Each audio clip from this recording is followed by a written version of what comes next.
Hello and welcome to webinar 9, which is the last webinar of the Imagination Dilemma series. It will cover chapter 9 of the Imagination Dilemma book. And for those who are watching for the first time, my name is Lydia. I am a social scientist, a national security professional, a systems thinker, and a technology strategist. And some of my professional history includes working with the US Department of Defense, US Special Operations, NATO, European Commission, United Nations, and some academic institutions such as MIT and Oxford Business School. As I mentioned, this is the last chapter of the book, and I hope you will enjoy it. It is all about the future of imagination. In this webinar, we're going to look at what collaboration with AI looks like, whole brain emulation and meta-human intelligence, the embodied human experience, what's the future of the facets of imagination we've discussed, and of course, what are you in the business of doing? To me, it's a timeless question. But first, let's start with a quote. It's by the director of the Institute for the Future, Marina Gorbis, and she says, "We are all immigrants to the future, and we need to learn new ways of being, new ways of understanding, new language, just as immigrants who move to other countries, we have to learn new norms, new cultures, and new languages." I think this is so appropriate when we think about the future of anything, that times are changing very fast thanks to technological advancement, and this has implications on our society, on our businesses, on our future. It touches on every aspect of life. And so in that sense, we have to be curious about what's coming ahead and discover and learn the new norms and adapt. So starting with AI collaboration, the former CEO of Google, Eric Schmidt, had some ideas about the three big areas where algorithms are going to profoundly change the world. And they are context window and chain of thought, and enhanced agency in agents, and text to action capacity for programming. And I'm going to go over every single one of these. So when we discuss context window, it is basically how much information the LM can process in one kind of window. So how much you put into it, the more you can put in, the better the conversation is going to be. The more insightful the responses are going to be, the more data it'll be able to analyze because the context window is larger. I'm using this image here from Zapier to show some of the pros and cons.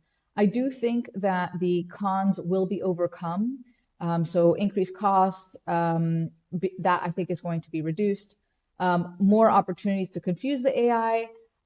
This could potentially be true. I think that this is yet to be discovered. It depends again on how the models are configured. And I do agree that the con of it doesn't automatically mean better outputs, but that's something I think each niche use case is going to have to figure out. But ultimately, the more information that can be processed, the better. Our world is quite complex. And I do think that more insight will be quite interesting for collaboration with AI. Then the chain of thought reasoning. So this, I think, is definitely going to be very profound. So AI is kind of like a black box where you're not able to see how it processes, how it thinks. You're able to put something in, and then you're able to see something come out of it, but you're not able to understand the in-between pieces.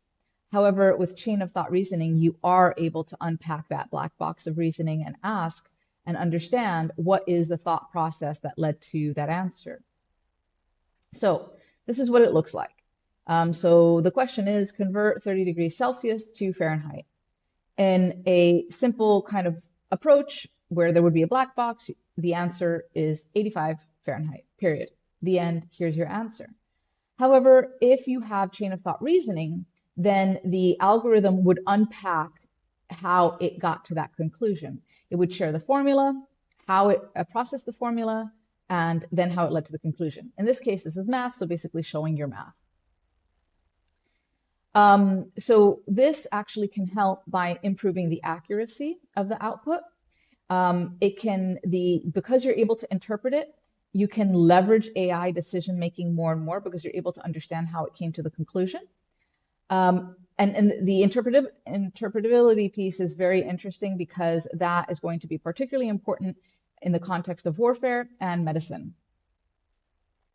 And then lastly, generalization across domains. So when you're trying to combine problem solving across different domains, this is going to be particularly important so you can see how the thought process came about to generate the conclusion. So I'm going to give you some real world examples of this.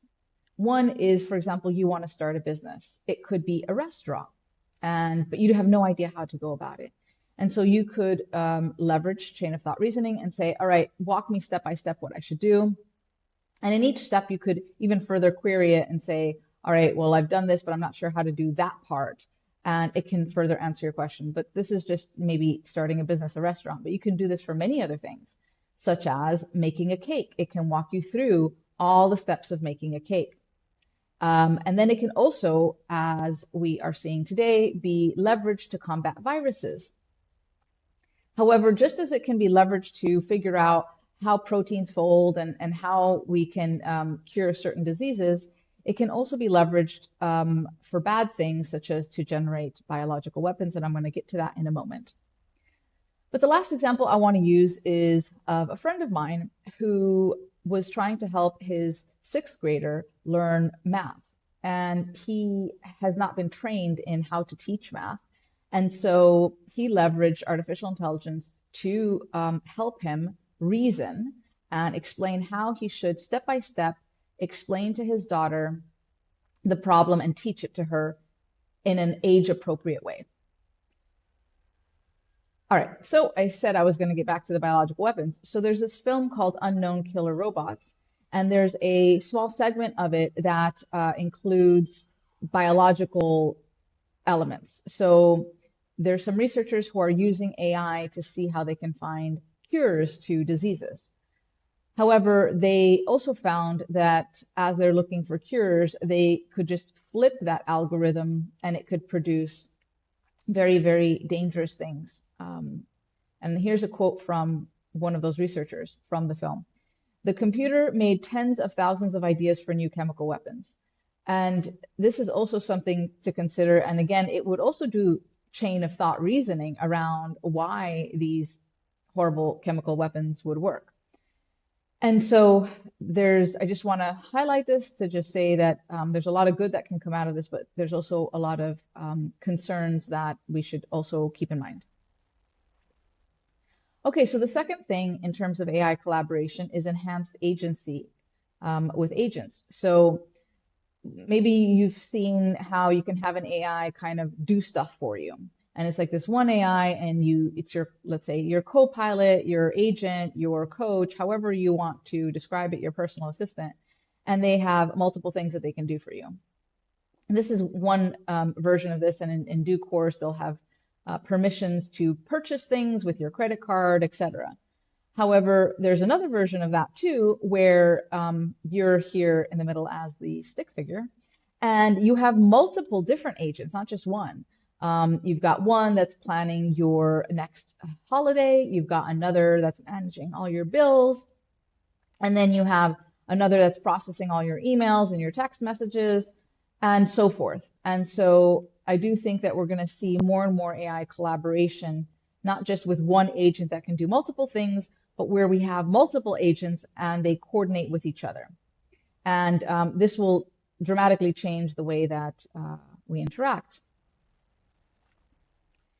So another way that we can collaborate with agents is identifying and assigning roles. I really like this screenshot from Salesforce because I think these attributes of an agent kind of help us see where we would want to collaborate, how we would collaborate with an AI, whether it's for imaginative purposes or problem-solving purposes.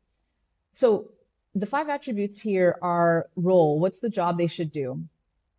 Data, what data can they access? Actions, what capabilities do they have? Guardrails, what shouldn't they do? And channel, where do they work? And so in the context of imagination, we could create multiple agents where each one had a different role in imagining what it is we're looking to unpack, discover. In In organizations, it can improve business productivity, in general, customer support, regulatory compliance, data analysis, etc. And then personally, as I mentioned in the previous slide, it can plan holidays for us, make purchases, and coordinate family calendars. But in there is a tremendous opportunity to think that cognitive load be extended.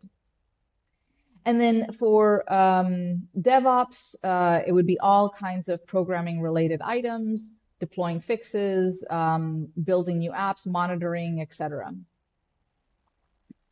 And in this sense, this type of collaboration frees up the human to think about other things as well.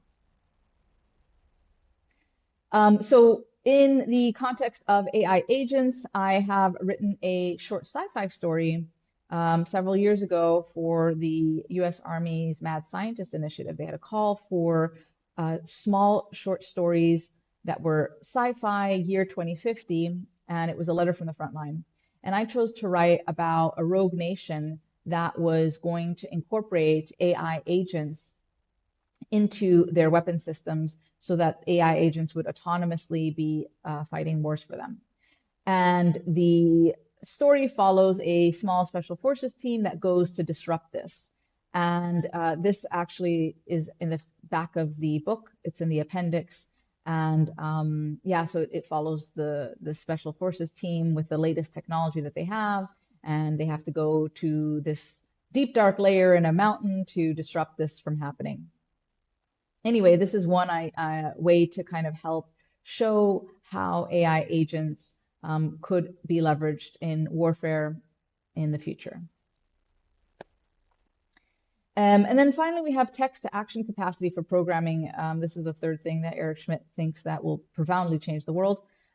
I think it is already changing quite a few things. So basically, this is assistance in writing code. And what this does is it reduces the amount of people needed to create code, and also accelerates our software advancement, and whereby one person can do a lot compared to before. The question that you might be asking is, well, what does that mean for the future of human programmers? And there are many that are worried about the future of their job stability. While of course we will need programmers, the question is, how many will we need compared to today? And according to the Google CEO just a few months ago, he said that over 25% of new Google code is now generated by AI. And I think just like anything else, this will be an important element of reimagining the professional identity of programmers and what is the value that they deliver today in the context of code being able to be generated by AI. So I want to share an example of this from somebody who I know personally. He is a senior full stack developer, and he works with other developers who are senior as well. And he told me that he doesn't use junior developers anymore now that AI has become so good. And I asked him why, and he said because they just make a lot of mistakes, and he doesn't want to spend time teaching them and explaining to them how to do things right, and he doesn't want to go over all of their mistakes to make sure that it is error-free before submitting it to a client. And so as a result, artificial intelligence has empowered him and his senior developer team, and so they are no longer looking for junior developers. This also has implications, obviously, for the future of developers. How does the next generation come about? However, I'm going to continue with his story. So he has a casino that he has as a client, and he is instructed to work on an automated call center for them. Right now, his client is using a human call center and paying them tens of thousands a month for their services. And so the casino asked him, can you develop an AI version of that? And so he is working on that, but he fully recognizes that once he submits that, this company of human call center employees will be out of business from this customer. However, this is not just him. There's many other organizations that are developing call center alternatives with AI, and it is reducing the number of human call center employees that are needed. And so you can already see how this is one profound change in one particular segment of the industry. But going back to the AI collaboration. So I see it a little bit like Aladdin's genie, where you can do whatever you want, except for with a genie, you had three wishes, but with AI, you have as many wishes as you want. And so you can ask the algorithm to make whatever program you want, to do whatever you want, to help you think about whatever you want, to help you walk through the reasoning steps to get to a target that you wish to get to. So the questions that remain are, what do you want and what do you ask in front of this blank box that is looking at you? So the next aspect of the future of imagination is whole brain emulation. So for those who have never heard of it, whole brain emulation is it's still speculative. It doesn't exist. But neuroscientists and others are working towards it. And what it would be is basically you would be able to copy the human brain exactly as it is, in terms of memory, the way that a person's personality is, all of that, and it would be replicated in digital code and into a computer. There's two kind of schools of thought of that person would then be immortal, and then the other is no, a copy of them would be immortal, but they wouldn't be immortal because they're connected to their body. Their consciousness is connected to their body. And so that's a very big debate about where the consciousness lies. However, let's continue with how this is looking to unfold. So the US government has the BRAIN Initiative, which is a massive project. It's 10 years, millions of dollars, and it is to help neuroscience advance in terms of understanding how the brain works. They're not working towards whole brain emulation, but to achieve whole brain emulation, you would need to first understand exactly how the human brain works. This is very similar to the Human Genome Project, which completed, and it mapped the 25,000 human genes that make up the human DNA. And as a result of this mapping, there was far more advances in synthetic biology and gene therapies, et cetera. So that opened the floodgates for far more capability in terms of therapeutics related to DNA. However, for the BRAIN Initiative, the brain doesn't have 25,000 neurons. It has billions of neurons. So this initiative is orders of magnitude more challenging.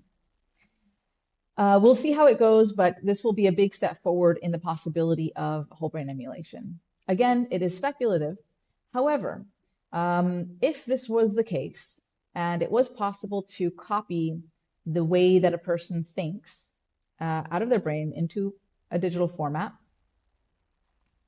then this copy would be able to go on and be like an AI agent and do its own thing, regardless if the person who it was extracted from or copied from is alive or dead. Because once it's copied, it's like a software, then the software exists. And then this AI algorithm of a person's copy of their brain could be leveraged in the labor force working in the digital space, just like we have all these other AI agents. Again, this is very speculative, but since we're talking about the future of imagination, this is one potential very novel new future of imagination, where a person's copy of their consciousness could go on to imagine. So this meta human intelligence, I think it's important to make a distinction between digital twin and whole brain emulation. So a digital twin is something that we can, of a brain, is something that we can do today. Basically, you can take your posts and your videos and your podcasts and the books you write, anything that you write, and you can put that as the data of an algorithm, and then you can have a digital twin of your thought leadership, so to speak, and people could interact with that. And in fact, there are many companies that are looking to leverage this, and another term they use is digital human for it. And the idea is that you would sell your digital human and other people would interact with your knowledge base. Again, things that you've written, podcast articles, etc. And of course, you could create an avatar that looks like you, and you could leverage your own voice too. So the AI algorithm wouldn't necessarily need to be a chatbot. It could be an interactive avatar of you with your knowledge base. However, with whole brain emulation, it does not exist today. It is still theoretical. And in essence, it would be a copy of your consciousness, your memory, your personality, and all of that. These things are novel forms of imagination that challenge what has existed in the past, because never have we had algorithmic capabilities. So, does AI have imagination? Are AI hallucinations a form of imagination? Some would argue yes. But I think the more interesting question is, what's the most important difference between AI imagination and human imagination? You can, call AI output or hallucinations AI imagination, but in essence, ultimately, what's the difference between the AI output and what it creates and the human imagination, what it creates? So this is something that I was tasked to look into. And but before I get to that report, I'm going to make my first case for the difference. So the book has a soundtrack, and it's simply called Imagination Dilemma, the soundtrack. And it has songs that are based on every chapter. I did not write the lyrics. I put a prompt about each chapter, and Suno, which is the platform I use, created the lyrics and the music. Sometimes I prompted the type of music I wanted, and sometimes I didn't. Either way, here are the selection of genres that are in this album. So we've got jazz, we've got big band. I'm a huge fan of big band, so I definitely prompted that in on certain occasions. And then there was country music and pop and rock and electronic dance. The thing is that none of these are new forms of music. And that is because the algorithm only had the past existing music to be able to leverage. So it was just regurgitating very great past types of music into new music, but it was still the same genres. And these types of music were derived from human culture over time, over years. Each one has their own history, culture, stories, and all of that. Yet the algorithm wasn't able to create anything new, because nothing new has been, well, there are new types of music, but so long as they're not in the database, they will not be able to be replicated by AI. And this is the key, because as we think about the future of human imagination, human creativity, human culture, this is something that humans create through our interactions, our society, our suffrage, and all of these things then create something new. Jazz wasn't created overnight, neither was big band. It was something that evolved over time, and it wasn't until many years after it kind of existed that it was recognized as something new and different. And so I think this is something to keep in mind, that in this case, for example, when I created music for the album, it only was able to recreate something of the past that it had access to generate from. It could not create something new. And this is one big difference. So then another huge difference is the embodied human experience, the fact that we have a body, a human body. So I was tasked to answer the question, what is the difference between humans and AI systems? So specifically, the human characteristics and algorithmic capabilities. How do we take them apart? And so I did this for IEEE, which is an international standards body, and I interviewed quite a few experts. And one of the main things that surfaced, which is in this report, is curiosity. So in the music example, I showed about how culture and interaction with other humans and suffrage and all kinds of this eclectic mix come together to create new things. But there's another part of that, which is our curiosity. And so an AI, for example, wouldn't have laid down on the grass and looked up at the stars and said, I wonder how the stars work. I wonder what's out there. This kind of curiosity is what has propelled science forward and will continue to propel science forward from the human side. The AI is only a tool. It's a powerful tool, but it is still a tool. And just as if we remember the genie, we can ask the genie for whatever we want. The genie isn't going to create something novel or new without us instructing it. And so it's the same thing here. The AI doesn't have curiosity, we do. And that's a very, very powerful resource. So that's something that I included in this, but something else that I thought of along the research was our biological body and the role that it plays in imagining, that's very, and thinking and imagining and all of that, that is separate from what an algorithm can do. That was not in the report, but this is something that's in the book. So the premise is that how we think actually relates to how we imagine, and how we imagine is partially, and I argue to a large degree, influenced by the state of our body. So I'm going to be specific. So I am sure you have had moments where you had to do some critical thinking work, and you were starving, and the way that you think and imagine when you're starving is very different than when you're not. Also, thirsty. Being thirsty can lead to having a headache or feeling tired or being super sleepy, like you're just exhausted and you're on like low battery, so to speak. That changes your cognitive capacity. When you are tired, you may be physically available there, but you're mentally not necessarily available. And so your capacity to imagine, connect dots, and think new things is reduced. Similarly, if you have a headache, hard to think with a headache. And also, just to stress that we are inside a human body.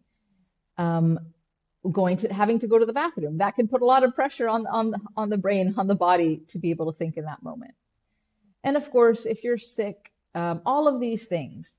Why do I think that this is such an important part of the distinction between human and AI? It's because we are bioelectrical chemical beings, and algorithms are not. This is one very, very important difference. And so algorithms will continue to run exactly as they run so long as they have access to electricity, and the speed in which they will run will be dependent on the compute power that they have access to. Period. There won't be variation in terms of how we have variation based on how our bioelectrical chemical being is in that moment. Again, hungry, tired, headache, etc. All of these, this is part of our body machine, so to speak. And that's how it works, and it influences every other part of it, including the mind. Biologically, we are programmed to procreate. Richard Dawkins has a famous book, The Selfish Gene, that really stresses this point. So we're biologically programmed to procreate in the sense that our hormones function in a certain programmed way that are geared towards procreation. Part of that, though, also includes the ability to love, to bond, to cooperate. But to love, bond, and cooperate is actually also a key part of our survival. And so I do think that when we think about imagination, a key differentiator in the depth of our human imagination potential, we can't ignore our embodied human experience and how that will always create nuance and differences that an AI would never be able to replicate or compare to. So what is the future of the imagination facets? The imagination facets in my book, I consider them timeless. They are 4: identity, convergence, humanity, and dreams. And I think that these are timeless because we will forever have to reimagine who we are. It doesn't matter if your business has been able to succeed after 50 years, 100 years. It was probably in part, large part, due to the fact that that business was able to reimagine their value proposition as the decades changed, as culture changed, as time changed, as technology changed. And I think that the power of reimagining and letting go of the past and stepping into a new version, like a snake shedding skin, so to speak, I think that's going to be super powerful for those who are able to do that, because they'll be able to embrace what's new and also try and deliver value in this new realm. Convergence, technological convergence, it is impossible for this not to be relevant in the future because one of the most staying threads in our human history is technology. You know, whether it was inventing the wheel or the printing press, it doesn't matter how old those new inventions were. All of those things changed society and changed the economy, and this will continue to be the case. So right now it's AI today, synthetic biology. In the future, who knows? It might be space settlements. We'll see. And then humanity, so long as we are human, we need to reimagine, imagine, think through our humanity, our needs as humans, how it is we show up for each other best and what our needs are, the value proposition to humans, in essence. And then dreams, this is something very unique to humans. And when I say dreams, I don't mean sleeping dreams. Like, I mean, you know, having this powerful vision for your future. This is something that is unclear whether any other species on Earth has. And this is a very powerful facet of imagination, motivator, and driver. And so I do think that there's a place for them. Now, specifically speaking, I think another element that they're going to be brought into is the main argument of the book, that when technology can do everything for you, what is left is imagination. Because we are in an era where technology is becoming more and more democratized and is doing more and more for us, more than ever before. And so I think trying to understand how to leverage that will continue to be relevant. And I think that just as there's the lean canvas to assess a value proposition of an idea, a business, etc., I think that the imagination facets can be placed on top of it with a complementary canvas, the imagination facets canvas, which we have gone over in the 4 facets of imagination webinars. And so I do think that there is a place for the imagination facets canvas to be employed with other business strategy canvases. And I have these questions here, so I won't go over them again, but I think that this will continue to be a value. What are you in the business of doing? Primary example, redefining that. One of the things I think is a concern is how too many people rush to optimize their business of today with AI while letting go of human talent. And this is a false assumption that humans won't be needed to recreate the future value proposition, because the AI optimization of today is for what you're in the business of doing today. And it's not necessarily how you're going to be relevant in the future. And this is why I think human talent is going to be needed to reinvent and grow businesses in the future. So on that note, I leave you that question. What are you in the business of doing? This is a question I think of often. As for myself, as a strategist, I am in the business of providing context to my clients, helping them understand where they are placed within the technological convergences of today, the macro trends of today, and the possibilities of the future. And some parting thoughts that I have, which are in the epilogue of the book. Science fiction is becoming science fact, as we are seeing.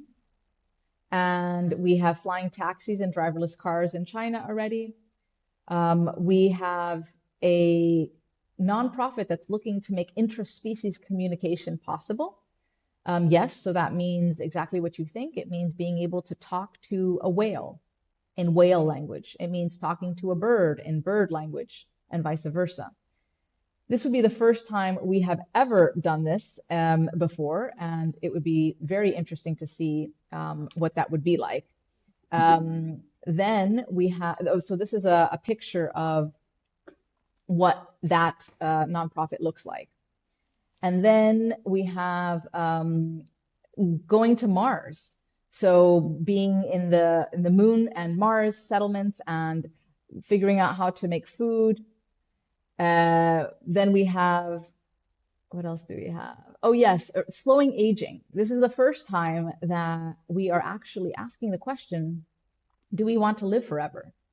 In the past, it was just kind of the fountain of youth that we're all chasing. But now we're actually asking, do we want to live forever? Because the anti-aging longevity therapeutics research today is actually trying to do just that, trying to extend health span further and further. And so we are the closest we've ever been to extending human life. However, just as science fiction, the positive side, is becoming science fact, dystopian science fiction is also on a trajectory to becoming science fact. We have the world that's heating up, and as of 2024, last year, we have officially breached 1.5 Celsius, which was a stretch goal in the Paris Agreement, and it is projected to continue to get hotter and hotter. The Zurich company, looking at insurance purposes, they looked at climate and they think that there's going to be 1.2 billion climate refugees by 2050, which is an alarming number. But I think that in general, a lot of estimates have underestimated the climate impact to the economy and to migrants. And so this is a very big number that we need to think about.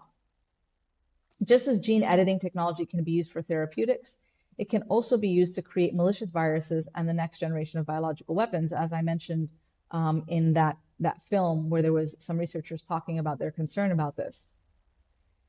And it's hard to ignore the technological unemployment and the potential widening in inequality. So those are two things.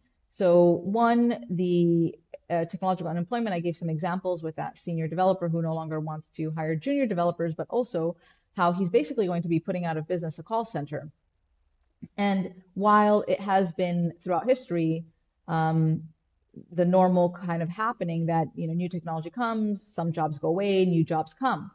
And that I do believe will be the case in our lifetime. However, what I do think is different is the acceleration of technology, how much faster it is accelerating compared to before, which gives us a less amount of time to be able to create the new jobs, upskill for the new jobs.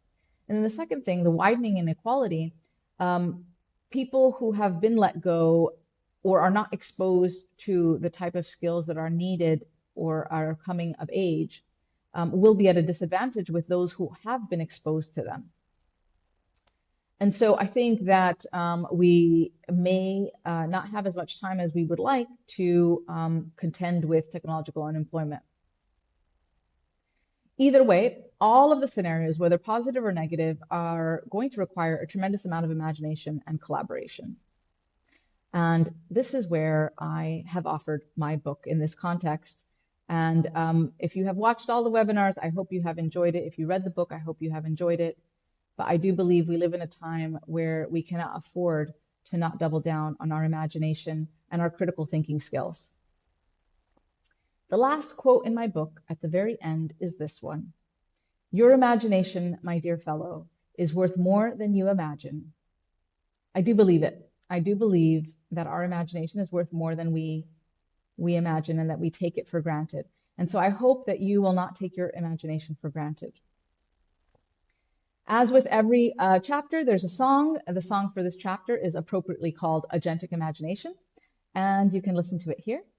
And if you'd like to work together or want me to speak at your event, just reach out. And I hope you've enjoyed this, and thank you so much for watching.